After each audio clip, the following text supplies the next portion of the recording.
I want you to picture a dinner table. Not a hostile one. Not the kind where people are already fighting before the food arrives. Just an ordinary family dinner table, mismatched chairs, someone's birthday cake on the counter behind it, the specific comfortable noise of people who have known each other long enough to stop trying too hard. And picture one moment inside that dinner, when the conversation turns to someone's job loss, a layoff, the kind that comes without warning and lands without mercy, and instead of the sympathy that the moment calls for, there is laughter. Not from everyone. From one person. Her sister-in-law. A single sharp laugh, quickly dressed up as something else, a cough, a misunderstanding, a "you know I didn't mean it like that." But everyone at the table heard it. The woman whose job had just disappeared heard it most of all. That's where this story starts. With a laugh that lasted less than 2 seconds and echoed for 3 years. My name doesn't matter. What matters is where I was sitting 3 years later, and what I was thinking about when I got there. Stick around. Welcome back to Blood and Backbone, where we talk about the moments families don't put in the holiday newsletter. If you're new here, these stories are dramatized for entertainment, but the feeling of being laughed at by someone who was supposed to be family, that part is real for more people than you'd think. If it's real for you too, you're in the right place. Let's get into it. Let's call her Petra. 38 years old, a senior marketing manager at a mid-sized logistics company, married for 6 years to a man named Joel, whose family was large and social and had, from the beginning, a particular way of measuring people that Petra had never quite been able to pin down until the night of the dinner.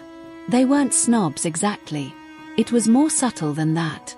They were the kind of people who assigned invisible rankings to everyone in the room and then behaved accordingly, warmly toward the people they decided mattered, and with a particular brand of pleasant dismissiveness toward the people they decided didn't. Petra had spent 6 years trying to figure out where she landed in the ranking. The dinner told her. The sister-in-law's name was Dana.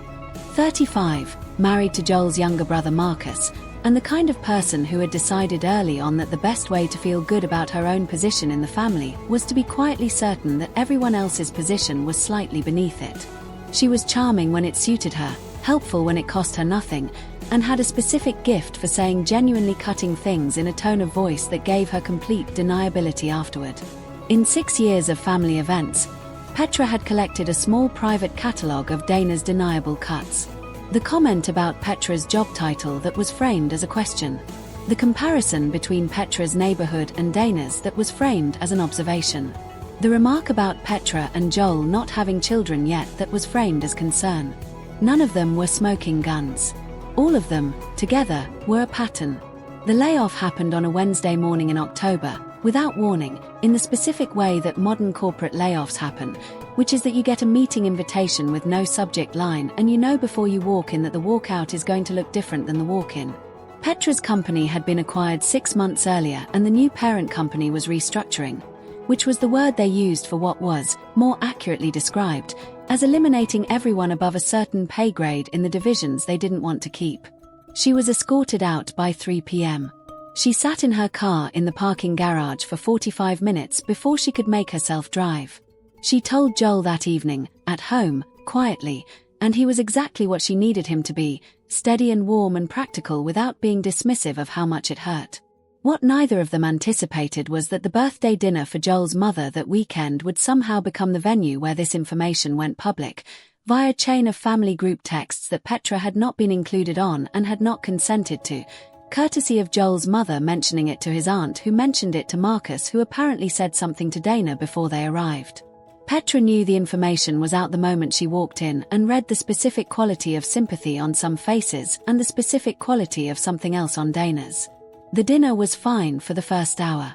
The conversation moved around the layoff without landing directly on it, the way family conversation sometimes orbits an uncomfortable topic before deciding whether to land. And then someone, Petra no longer remembers who, made a gentle comment about the job market and pivoted to asking Petra how she was feeling about everything, a sincere question asked sincerely. Petra answered honestly. She said it was hard and unexpected and she was giving herself a week before she started seriously looking because she needed the week.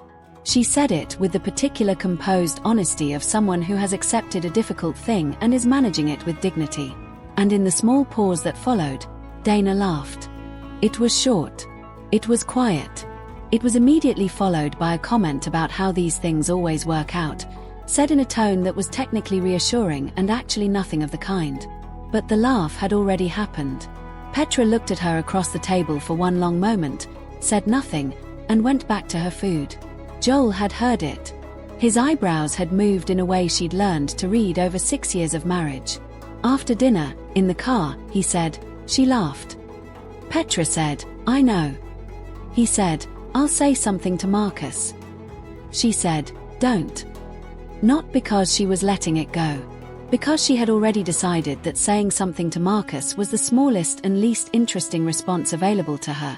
And Petra had never in her life been interested in the smallest response when a larger one was possible.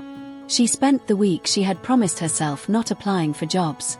She spent it thinking, which looked, from the outside, like someone watching a lot of television and going on long walks, and was actually someone doing a very precise accounting of her situation, her skills, her options, and what she actually wanted the next chapter of her professional life to look like.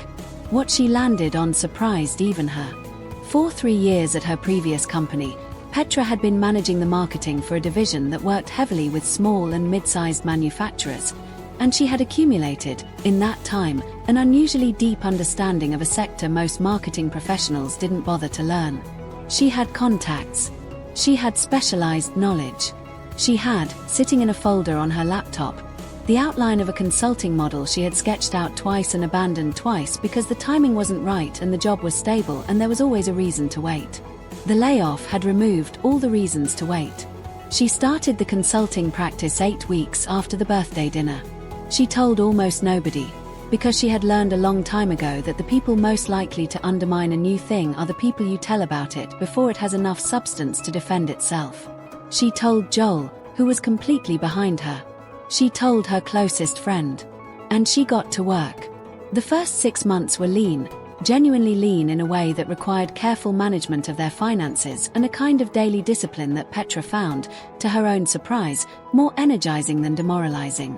She had 3 clients by month 4, 5 by month 7. And by the end of the first year she had quietly replaced her previous salary and was beginning to see what the ceiling of this particular model might actually look like. The answer, it turned out, was considerably higher than the ceiling she had been working under before the layoff. She did not tell Dana any of this. She did not tell Joel's family any of this in any detailed way, offering only the vague and cheerful response of things are going well when asked, because things were going well and she was not ready to offer the specifics to people who had not earned them. Dana, meanwhile, was having a different kind of year. Petra learned about it gradually, through Joel, who heard things through Marcus, who was not a person capable of keeping difficult information private when he was worried about it. Dana's business, a home staging and interior consultation company she had launched with considerable fanfare 2 years earlier and discussed at length at multiple family gatherings, was in serious trouble. The model had never quite worked the way she'd described it working. She had overspent on branding and office space in the early months, under-delivered on the client pipeline she'd projected, and had been quietly supplementing the business's losses with personal savings and, it eventually emerged, a line of credit that had grown to a size that was no longer quietly manageable. By the time Petra was 18 months into her own consulting practice, Dana's business had filed for bankruptcy protection. The family found out at a Sunday lunch, delivered by Marcus in the same tone of someone diffusing a device, careful and anxious and watching everyone's faces. Petra's face did nothing. She expressed sympathy, sincerely, because she understood what business failure felt like even from the outside, and she was not a person who found other people's financial pain satisfying in the straightforward way the word revenge implies. But something happened inside her in the specific moment Marcus described the bankruptcy filing that she has been honest about in the retelling of this story. She thought about the birthday dinner. She thought about the laugh. And she thought, quietly and without saying it out loud to anyone at the table, something that she has described as not quite satisfaction but more like a very specific and long overdue clarity. The clarity of someone who has been measured by someone else and found wanting, and has since discovered that the measuring instrument was not particularly well calibrated to begin with. She did not laugh. She wants to be clear about that in the retelling. She did not laugh and she did not say anything, that day or any day since, that referenced the birthday dinner to Dana or to anyone in that family. She simply sat at the lunch table and expressed her sympathies and passed the bread and drove home afterward and told Joel, in the kitchen, how the afternoon had sat with her. He listened. He didn't try to resolve it or reframe it or suggest she was being uncharitable. He just said, "I know," the same way she had said it to him in the car after the birthday dinner, and she understood that he had been carrying his own version of the same thought for 18 months. Dana knows, by now, about Petra's consulting practice, because enough time has passed and enough family gatherings have occurred that the vague and cheerful responses have gradually been replaced by specific and accurate ones. She knows the client list. She knows the revenue range, roughly, because Joel's mother mentioned a number at Christmas that was not Petra's to share but which mothers-in-law sometimes share anyway. She knows that the woman she laughed at across a birthday dinner table walked out of a parking garage in October and built something considerably more substantial than what the laugh had assumed was possible. She has not said anything directly to Petra about any of it. What she has done, and Petra has noticed this in the way she notices most things, is stop laughing at things that aren't funny. The deniable cuts have become less frequent. The invisible ranking system, if it still operates more quietly. It is possible that bankruptcy and its attendant reckoning have done something to the instrument by which Dana measures people. It is possible that watching someone she dismissed build something she couldn't has recalibrated something. Petra does not know and has chosen not to spend much energy trying to find out. She has a business to run. She has clients who need her specific expertise. She has a husband who said "I know" in the kitchen, which is its own kind of accounting for 6 years of dinners, and she has a laugh she did not let herself have at Sunday lunch that she considers, in her more honest moments, one of the more dignified decisions she has ever made. Here's what I keep coming back to with this one. Petra did not build her business to prove Dana wrong. She built it because the layoff removed the last reason she had been giving herself to wait, and what was underneath the waiting was something genuinely worth building. The fact that it also happened to answer the laugh is what people in this story call a coincidence, and what everyone listening to it is going to call something else entirely.